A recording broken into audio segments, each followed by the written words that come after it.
Pull up real quick, man. Daily morning drive live with your boy Frank Bank. Yeah, so basically, as y'all seen in the sports world, last night the Wolves took the W. Steph Curry didn't play, so I think the last live I basically called that I feel as though the Timberwolves is gonna bounce back because they gotta go back to Golden State. Steph Curry out for a week. I don't know. That kind of put like a damper on the Warriors season right now because you really think? I mean, the Wolves went wire to wire last night, and Edwards only had, I believe, 20 points because I put the short up. So I don't know how they believe they can beat the actual the Timberwolves without their best player. That's I don't think Jimmy Butler's like at that stage where he can carry a team like he did with Miami a couple years back. But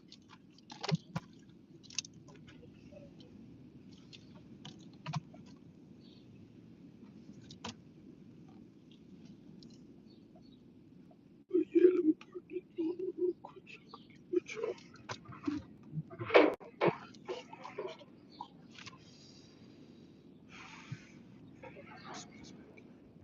Backup cameras for the win. Cause man, nah, I be banging up a little bit. Just makes the park. I mean, they about to change it. Probably everything with the car game. As far as like, they probably gonna have these cars automatically parking themselves.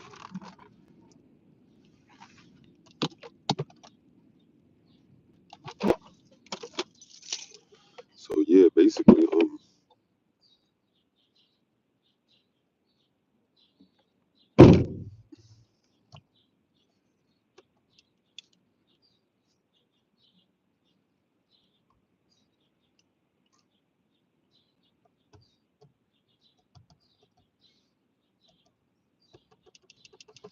this phone is acting. I mean, this thing is acting up. Yeah, like I was saying though, at the end of the day, what's up, man? Whoever's in the building, appreciate you for being here. Double tap the like button. We was talking about the Wolves and the Warriors right now. To me, it's not looking like a good series no more. As far as like, I don't even know, man. How can the Warriors even compete with the Wolves right now? I mean, I know the next game's gonna be a home game, so they're gonna have that little, that little momentum going into the home game. Going into the home game, my light stood on the car. Going into the 10 people in the building. Can y'all double tap my face for the likes? Appreciate y'all for being here. I told y'all I'm gonna be here every day to talk about this NBA stuff. But I don't got zero likes. Can y'all double tap? Do me that favor. But yeah, like I said, the Wolves took that W, and Anthony Edwards didn't have his greatest game. So I believe like, do y'all think that the Warriors have a chance anymore? Like I don't think Jimmy Butler and Draymond Green, Buddy Hield is so inconsistent that I don't think he's gonna be the one to take them over to be able to beat the Wolves. With Anthony Edwards kind of left the middle of the game with a leg injury, but he came right back probably like a sprained ankle. So he's not he's ready, and he's had his little little slump games. So I believe he's due for a great game. I appreciate the 2 likes. Can y'all double tap? I got 5 people in the building, 2 likes. That's good for me. And y'all could comment and let me know things. But yeah, so to me, that's kind of like I believe the Wolves might start running it up. I believe the next game, the first home game in Minnesota, I think Anthony Edwards gonna turn up. So, but probably game 4, Steph Curry will be back because they say he's gonna be out for a week. So it could still be a tight series. And if the Wolves only win the 2 games without Steph Curry, that's not gonna look good for them. So you know what I'm saying? They're gonna have to do their thing. But being up 2-1, if they do go up 2-1, and then Steph Curry comes back for that game 4 in Minnesota, Steph Curry's clutch enough to still win that game and bring it back to no, the game 4 in oh no, the first 2 games is in Minnesota. Okay, my bad. I'm sorry, y'all. The next game will be in the Warriors. So maybe Anthony Edwards, I believe he's still gonna come out because he likes being the villain. So he still might come out that game. But game four, when Steph Curry comes back, that's gonna be the game that they probably gonna do their thing. Shout out to you, Dira Emu in the building. But yeah, like I said, like it's gonna be a up and down series now with these injuries and these little things that they're going through. Today, I believe the plays today. hmm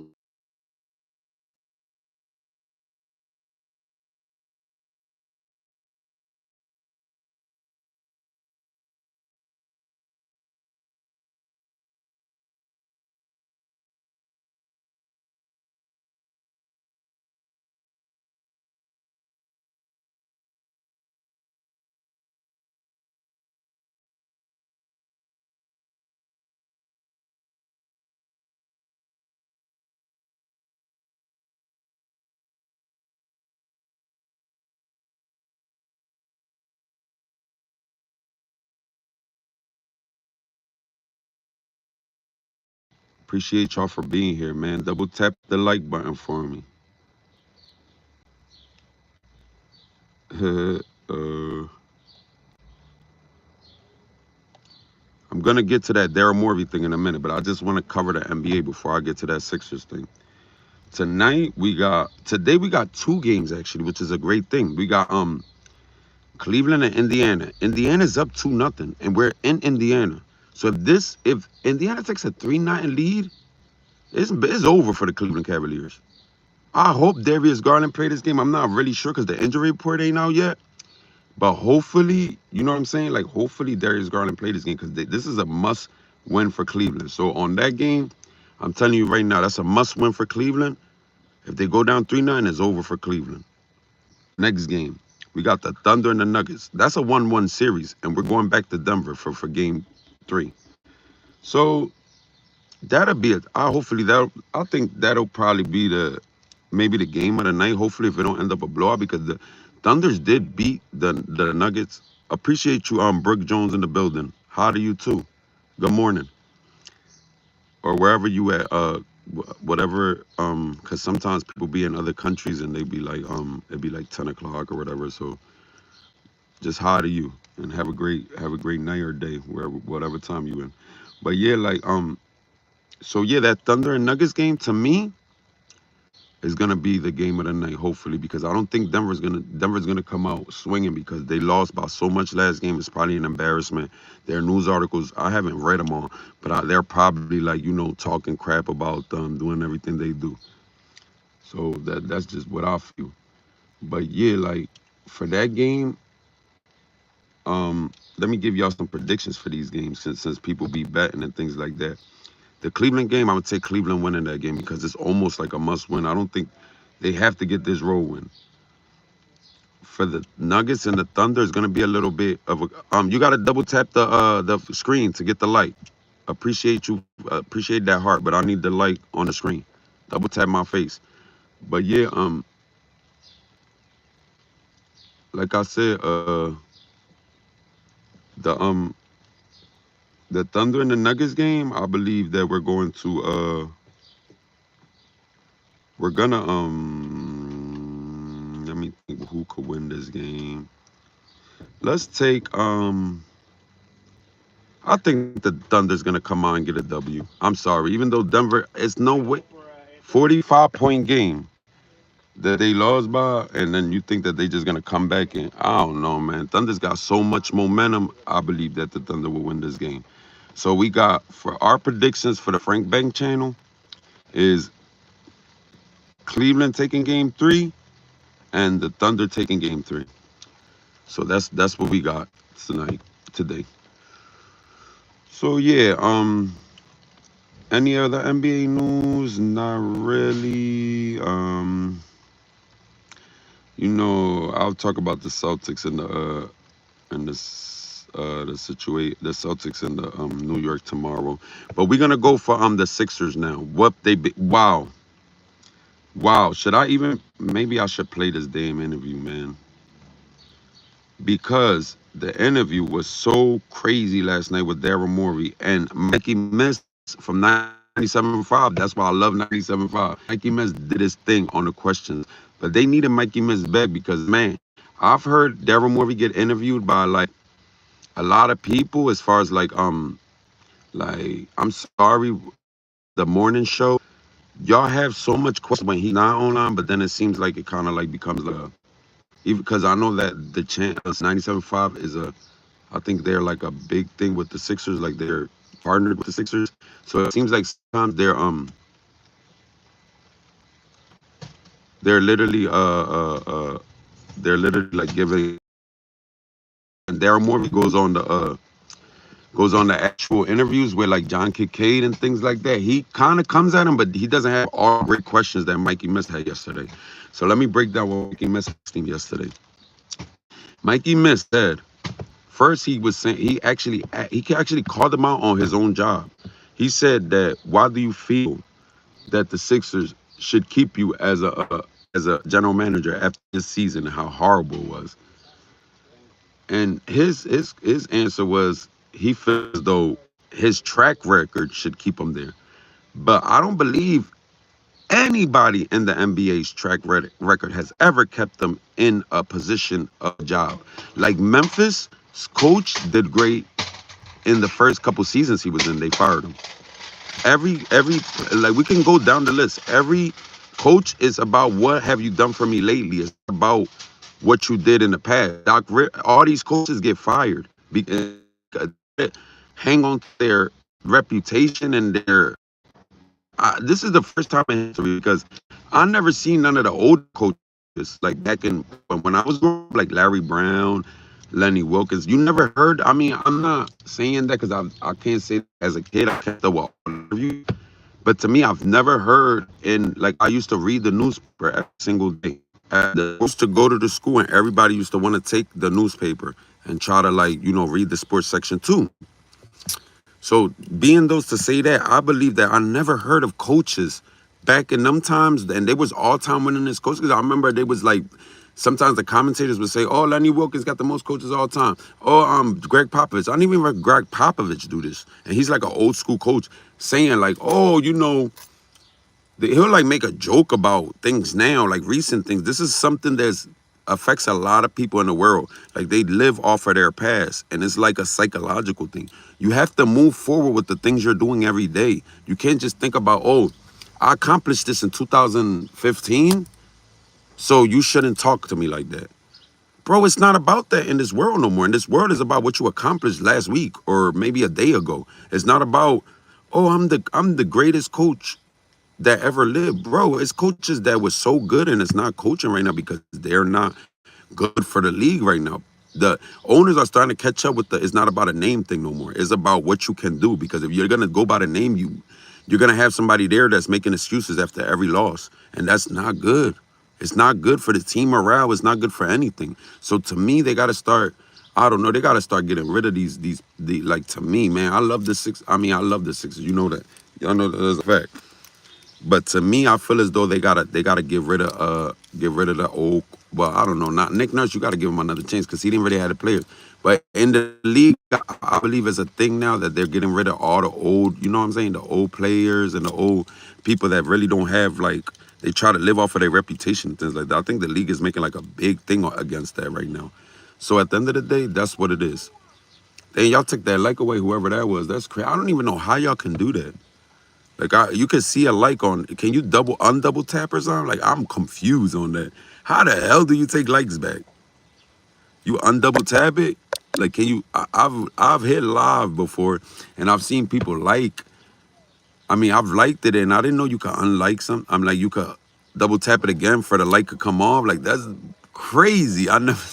I just had 3 likes. Now I got 2 likes. What's going on? But yeah, like I was saying, man.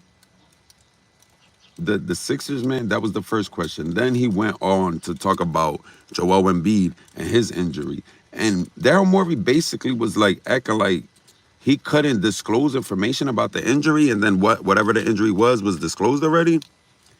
So Mikey Miss was pressuring him like, how do you think that Embiid's days are behind him, or do you think that surgery is gonna take away from his play? And Daryl Morey still believes that MB could do his thing, but everybody on the team believes that. But the thing is that I hate, like I tell everybody, is that they put all the pressure on MB. It's like, man, if a Maxi's an all-star, why in the hell couldn't he get us to the playoffs? Just get us 40 wins. If you can't even do that, like even Paul George, he gave up.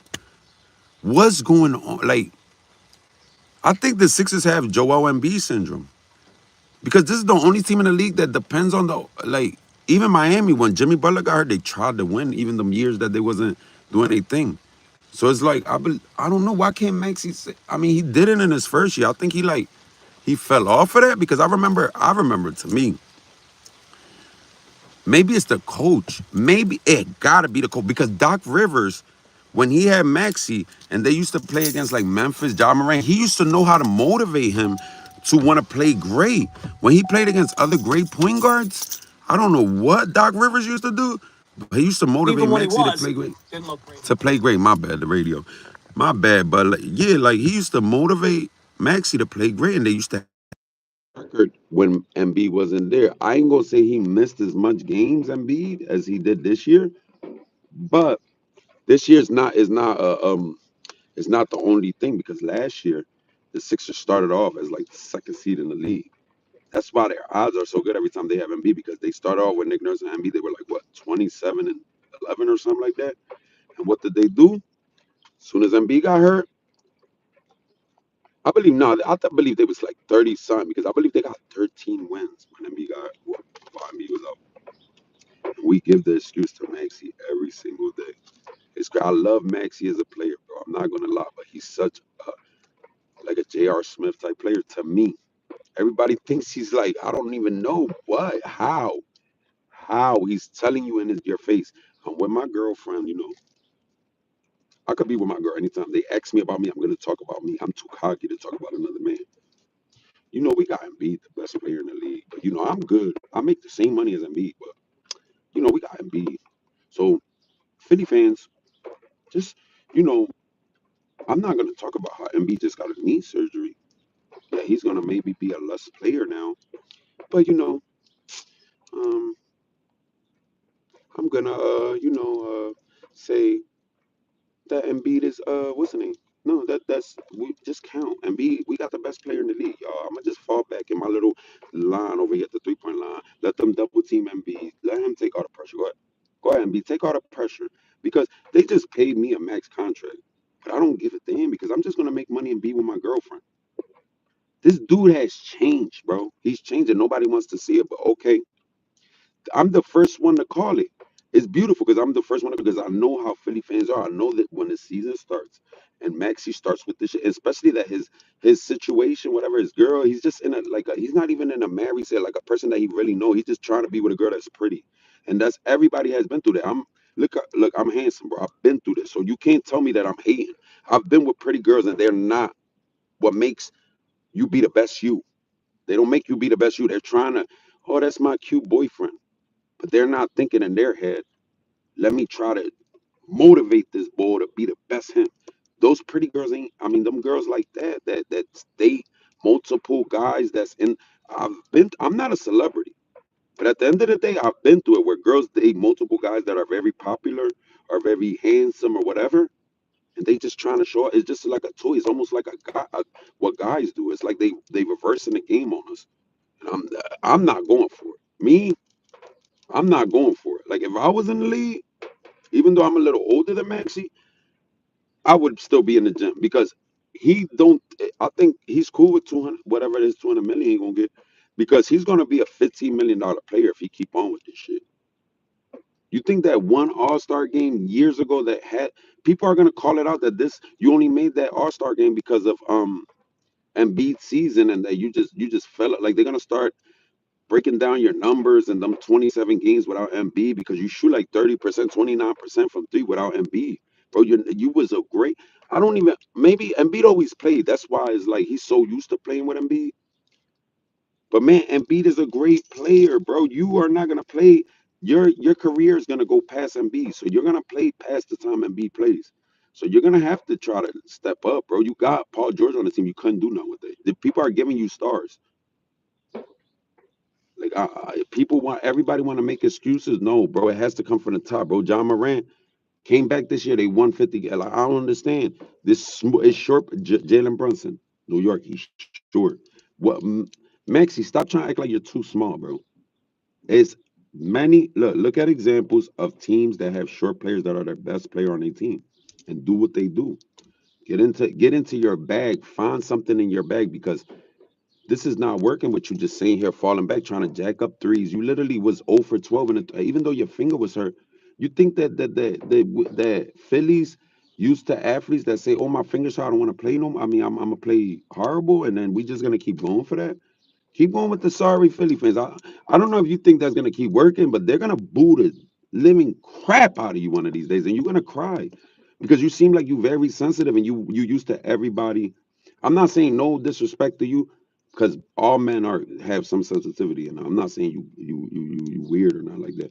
I'm just saying like you. It seemed like you used to everybody cheering you on, bro. And then what I know of that when people always boosting you up, that one time when you fall off and people start saying little weird things about you, your feelings gonna be hurt. Maybe that's what's gonna motivate you, bro. Because it seemed like you like a Met Gala type guy now. Like you like trying to be too handsome. Like you. It's cool to be that, bro. But we fell in love with you because of your hard work, not because of your celebrity status, brother. I don't know what your girl telling you or whatever. No disrespect to her, because you that's not your whatever. That's not your wife or whatever. But no disrespect. I don't disrespect people, girl. But at the end of the day, I don't know what she's telling you, but bro, we need you to step up. But let me get off Maxi for a minute, because Paul George is another one that didn't step up this year after he took $50 million. I just can't believe they couldn't get 40 wins. It's just appalling to me that they couldn't get 30. I think the last playoff team in the East got like 36 or 37. I can't believe they didn't get that. Even though they were tanking a little bit, but they never. It was a time in the season where they were trying to win and still tanking by mistake. Like there's so many content creators like that I watch, like running back Philly. Shout out to you too. Um, Philly take with RB I watch too, and they like to say y'all could go follow their page. I'm not no hater. I put the love everywhere because I'm winning in life. But like y'all say, they say they beat was saying all year, are the Sixers taking over? It was making me die, bro. Are they taking it? Because it's like they were trying to win, they were getting blown the hell out. They were playing their best players and getting blown out, bro. And then they want to make it like they trying to make it seem like, nah, we tanking, we trying to get the pick. Y'all never thought about getting no pick in the beginning of the year, bro. We got pods with Paul George when they was like winning in December a little bit, and he was talking about, yeah, this, but they never said we could draft him. He said, "Oh, I would take Ace Bailey," but he never said, "Oh, the Sixers got a chance." No, they were thinking they was gonna be a playoff team, and they kept losing. And that's the funny thing because they kept saying, popping it, "Oh, we're gonna be a playoff team. We're gonna be a playoff team." So since they popped it, they can't say now that they never was trying to be a playoff team, that they were going for that pick. They can only say now like that the injuries did it, because if they say they were going for that pick, it would be a bold-faced lie, because they were talking about going to the finals up to the fact that Daryl Morey did a post trade deadline um interview talking about that if you squint real hard, we could make it to the finals like Miami or something. And he brought that up in yesterday's press conference too. He said that he thought that they could make a run like Miami. But man, I don't know, because it seemed like this coach doesn't really take the motivation out of the players other than Embiid. And Embiid, I think he has his own motivation. So I don't know. I think um Nurse is more like like, even though we hated Doc Rivers so much, I think Doc Rivers was more like a floor raiser. Like, he could take a team that's like right now that's trash, or like our team that's trash right now, he probably could win like a good 38, 40 games with him. But then when he gotta make the adjustments against the good coaches, he can't do it. Like he can't take a good team and make them great. I think that the thing with the Sixers is Nurse can take a good team and make them great because he has them strategies that he can try to play against good coaches that kind of surprise them. So that's what the Sixers are thinking, but he has yet to prove it. But yeah, so Daryl Morey, man, Mike Missinelli gave him a crazy interview, and that's basically what he broke down. And he basically was trying to say that does like I said earlier, there's Morey, and Morey said that he knows what's going on with Embiid knee, but he don't want to talk about it. And we need to wait to the season to see if Embiid is still going to be at the MVP level. But MB's on it's kind of young, so he probably could still come back and play at the MVP level. So we probably all tripping, but we're gonna do this anyway and still break down things because it's not cool how what the stress that this team is putting all the fans under. And even though, and I'm not gonna lie, I'm pretty sure that every fan probably has started talking about the Sixers for the last month, try to watch the playoffs. But we're so enriched with the Sixers culture because of Allen Iverson. Once again, I say it all the time because of 2001, we still. And on top of that, you know what's crazy? Another crazy comment that I'm gonna end this with. How Daryl Morey had the nerve to say that the Philly fans would have made an excuse no matter how far they made it. Brother, let me end this with this. Sixers have not made it to the conference finals since 2001. There are grown people right now that are like older and that at that time were young. They appreciate that team to this day. So for you to disrespect the fans once again, that you keep doing it, you love to do it. You love to play with the fans and say, "Oh, we're like grouchy people." Bro, we love the team. What the hell do you want? Do you want nobody to show up to the games? Do you want this to be like certain teams that nobody cares? Once again, if you made it to the finals, Daryl Morey, you would be a legend in this city. If you made it maybe to the conference finals, for now, since it's been 20 some years that we made it, you will be a legend. Thanks for watching. Like, comment, and subscribe, and I'll see you on the next one. Peace.